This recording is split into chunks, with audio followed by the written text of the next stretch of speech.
اسلامی سال کا پہلا مہینہ محرم الحرام، جس کی آج یکم تاریخ ہے۔ اسلامی مہینے کی جو ابتدا ہوتی ہے وہ محرم الحرام سے ہوتی ہے، اور یہ محرم الحرام ان حرمت والے مہینوں میں شامل ہے جن کے اندر لڑائی جھگڑا قتل و قتال اسلام سے پہلے بھی اور اسلام میں آ کر کے بھی اللہ نے حرام قرار دے دیا، اور اس کی حرمت اسی طریقے پر باقی ہے۔ ہمارے ہاں آج تقریباً بالعموم لوگوں کو یہ بھی پتہ نہیں کہ اسلامی سال کا مہینہ، اس کی ابتدا، اسلامی جو مہینے ہیں ان کے نام کا پتہ نہیں، اور اس سے بڑھ کے ہمیں صرف رمضان اور عید کے چاند کا تو دیکھنے کا اہتمام کرتے ہیں، باقی نہ ہمیں پتہ ہے اسلامی سال کا یہ کون سا مہینہ چل رہا ہے، اس کی کون سی تاریخ ہے، اور ہم مسلمانوں کی جو مہینہ جو اسلامی شروع ہوتا ہے وہ محرم الحرام سے شروع ہوتا ہے، جبکہ اہل کفر اور اس وقت کیونکہ پوری دنیا میں عیسائیت کا راج ہے، ان کے ہاں عیسوی حضرت عیسیٰ علیہ نبینا علیہ السلام سے جو انگریزی مہینے ہیں وہ شروع ہوتے ہیں، کیونکہ وہ انہی کو آج پوری دنیا میں رائج کیا ہوا ہے، آج مسلمان بھی آج انہی کے پیچھے پڑے ہوئے ہیں۔ ہمیں اپنی ہسٹری، اپنی تاریخ، اپنی جو ہماری اصلیت ہے وہ ہم بھول چکے ہیں۔ آج محرم الحرام کل 1446 ہجری تھی، آج 1447 ہجری ہے۔ یہ جو ہجری ہے یہ نبی کریم صلی اللہ علیہ وآلہ وسلم کی ہجرت کے بعد آپ صلی اللہ علیہ وآلہ وسلم نے ماہ محرم الحرام میں ہجرت کی تھی، اس لیے اس کو ہجری مہینہ کہا جاتا ہے، اور عیسوی جو جنوری فروری ہے یہ حضرت عیسیٰ علیہ نبینا علیہ السلام کی ولادت بسعادت کی طرف منسوب ہے، ان سے شروع ہوتے ہیں۔ حالانکہ قرآن مجید فرقان حمید کے اندر جو چیز سمجھ میں آتی ہے کہ حضرت عیسیٰ علیہ السلام کی جو ولادت ہے وہ دسمبر میں نہیں ہوئی ہے، قرآن اس پہ شاہد ہے۔ یہ تو آج من گھڑت قصے کہانیاں بنا بنا کے اور حضرت عیسیٰ علیہ السلام کے متعلق وہ 25 دسمبر کو پیدا ہوئے، اور عیسائی ان کو ایک بڑا دن شمار کرتے ہیں، حالانکہ وہ بڑے دن نہیں ہیں، وہ چھوٹے دن ہوتے ہیں۔ دسمبر کے جو مہینے کے جو دن ہوتے ہیں وہ بالکل چھوٹے چھوٹے دن ہوتے ہیں، اور ان کی ولادت قرآن مجید فرقان حمید سے پتہ چلتی ہے، دسمبر کی بھی نہیں ہے۔ کیوں؟ قرآن کہتا ہے وَهُزِّي إِلَيْكِ بِجِذْعِ النَّخْلَةِ تُسَاقِطْ عَلَيْكِ رُطَبًا جَنِيًّا۔ حضرت عیسیٰ بن مریم علیہ السلام کو اللہ تبارک و تعالیٰ نے کہا کہ یہ جو درخت ہے، کھجور کا جو درخت ہے، اس کو حرکت دو، اس سے تازہ کھجوریں نیچے آئیں گی۔ مشرق کے وسطیٰ میں آپ چلے جائیں، دسمبر کے مہینے میں کہیں بھی کھجوریں پکتی نہیں ہیں، نہ ہی کھجوریں ہوتی ہیں۔ اور دوسرا جو اللہ نے قرآن میں کہا کہ آپ کو ٹھنڈا مشروب دیا جائے گا، تو دنیا میں کہاں کوئی ایسا ہے کہ جو ٹھنڈا پانی پیتا ہو، وہ بھی دسمبر کے مہینے میں۔ اس سے پتہ چلتا ہے کہ یہ جو دسمبر کی نسبت حضرت عیسیٰ علیہ السلام کی طرف، ان کی ولادت کی طرف کی جاتی ہے، یہ اپنی مرضی کی ہے۔ اور یہ اسلامی سال جو سال گزرتے ہیں، چاہے وہ عیسوی گزرے یا ہجری مسلمانوں کا سال گزرے، یہ ہمیں ایک بڑا میسج بھی دے کے چلے جاتے ہیں۔ ہمارے یہاں تو جب سال گزرتا ہے، عیسائیوں کا جو سال گزرتا ہے انگریزی سال، ان کے ہاں خوشیاں ہوتی ہیں، ڈانس، باجے، بانسریاں، گانے بجانے، شراب، زنا، بدکاری، نہ جانے کیا سے کیا کیا جاتا ہے۔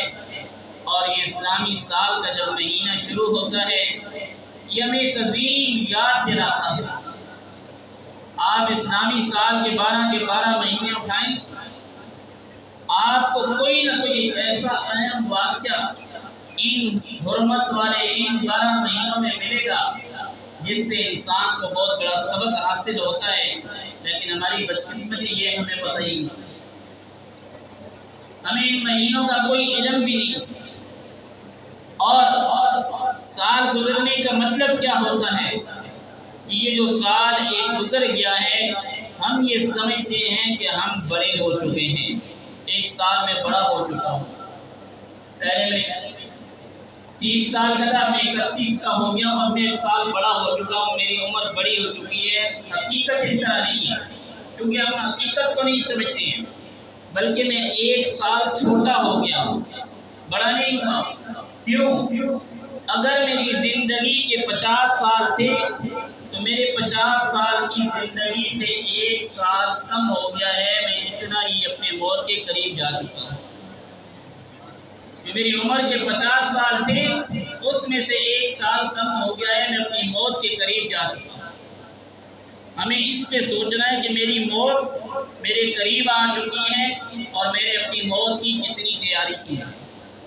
یہ جو سال گزرا ہے اس کے اندر ہمیں سوچنے اور فکر کی بات ہے کہ ہم نے ایک سال جو ہمارا زندگی سے کم ہو چکا ہے، ہم نے اس میں کیا کھویا، کیا پایا، کیا حاصل کیا۔ کیا میری زندگی میں اچھائیاں زیادہ ہیں یا برائیاں زیادہ ہیں؟ یہ جو ایک سال مکمل ہوا، اللہ کے ہاں ہمارے نامہ اعمال پہنچے ہوں گے۔ ہر انسان کو اپنے بارے میں پتہ ہے کہ یہ میری زندگی کا کیسا سال گزرا ہے۔ اس لیے سال کے گزرنے کا مطلب خوشی نہیں ہے، اپنا محاسبہ ہے، اپنے بارے میں جانچ پڑتال ہے کہ میری زندگی کیسے گزر رہی ہے اور میری زندگی کیسے آگے میں نے گزارنی ہے۔ میں تو ایک سال اپنی موت کے اور قریب ہو چکا ہوں۔ یہ ہے اسلامی سال یا عیسوی سال۔ سال گزرنے کا مطلب یہ ہے کہ جس طریقے پر سال گزرتا ہے، ہر دکاندار اپنی دکان کا حساب کتاب کرتا ہے، میں نے کتنا کمایا، کتنا مجھے منافع ہوا، کیا نقصان ہوا، میں نے کیا پایا، کیا کھویا۔ یہی مطلب ایک سال گزرنے کا ہے کہ ہم اپنی زندگی کا محاسبہ کریں کہ میں نے کیا کھویا ہے اور کیا پایا ہے، مجھے کیا حاصل ہوا اور کیا نقصان ہوا۔ یہ ہے سال کے گزرنے کا مطلب، اور اللہ تبارک و تعالیٰ کی طرف انسان کا رجوع ہونا چاہیے۔ اور اسلامی سال یہ وہ عظیم الشان سال کا ابتدا ہے۔ اگر ہم اس کی ہسٹری پڑھیں ہمیں سمجھ میں آئے گی کہ اسلامی سال کی ابتدا جو یکم محرم الحرام سے شروع ہوتی ہے، اس یکم محرم الحرام کو یوم شہادت جناب سیدنا فاروق اعظم رضی اللہ تعالیٰ عنہ کا۔ کون سیدنا فاروق اعظم؟ جن کی شان، جن کا مقام، جن کا مرتبہ، جن کا اللہ کے ہاں کتنا بڑا مقام ہے، کتنا بڑا مرتبہ ہے، وہ بہت کچھ قرآن اور حدیث کی روشنی میں موجود ہے۔ صرف ایک دو جملے ذہن میں رکھ لیں کہ اللہ کے نبی نے اللہ سے سیدنا فاروق اعظم کو مانگا ہے، دعا میں مانگا ہے۔ اس سے بڑھ کر اور کیا مقام ہو سکتا ہے کہ رب کی ذات سے اللہ کے نبی نے حضرت سیدنا عمر فاروق رضی اللہ تعالیٰ عنہ کو مانگا ہے۔ فرمایا اللہم اعز الاسلام باحد العمرین، اے اللہ اسلام کو عزت، عظمت، تقویت، طاقت نصیب فرما ان دو عمروں میں سے ایک عمر کے ذریعے۔ اور وہ دعا اللہ نے حضرت سیدنا فاروق اعظم رضی اللہ تعالیٰ عنہ کے حق میں قبول فرمائی۔ یہ مراد ہیں، یہ مرید بھی ہیں، مراد بھی ہیں۔ اللہ کے نبی کی مراد تھی کہ حضرت عمر ان دو عمروں میں سے کوئی ایک عمر اسلام کو قبول کر رہے، اور سیدنا فاروق اعظم رضی اللہ تعالیٰ عنہ اسلام میں داخل ہوئے۔